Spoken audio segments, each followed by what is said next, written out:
প্রথম ম্যাচে ড্র দিয়ে বিশ্বকাপ শুরু করেছিল ইরান আর বেলজিয়াম।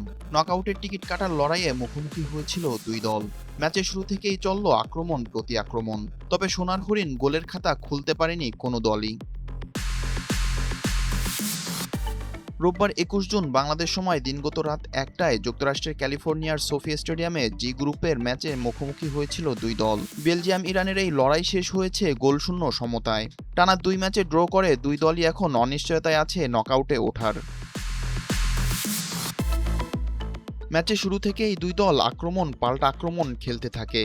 মাঝমাঠে বল দখলের লড়াই, দ্রুতগতির আক্রমণ এবং চাপের খেলায় ম্যাচটি বেশ প্রতিদ্বন্দ্বিতাপূর্ণ হয়ে ওঠে।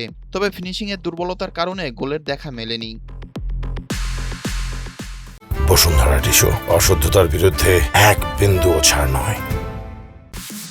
প্রথমার্ধে ইরান সবচেয়ে বড় সুযোগটি পায়। অধিনায়ক মেহেদী তারেমি বল জালে পাঠালেও ভিআর সিদ্ধান্তে সেটি অফসাইড ধরা পড়ে, ফলে গোল বাতিল হয়। এতে এগিয়ে যাওয়ার সুযোগ হাতছাড়া করে ইরান।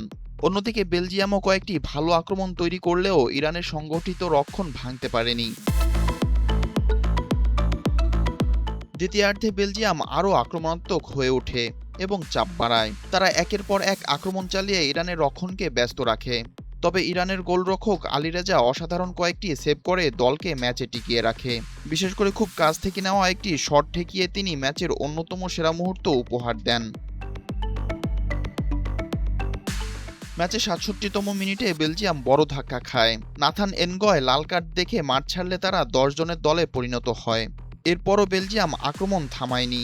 তবে ইরানের দৃঢ় রক্ষণ এবং গোলরক্ষকের পারফরম্যান্সে তারা গোলের দেখা পায়নি। শেষ পর্যন্ত ম্যাচটি গোলশূন্য সমতায় শেষ হয়। এই ফলাফলের ফলে গ্রুপ জি এর সমীকরণ আরও উন্মুক্ত হয়ে গিয়েছে।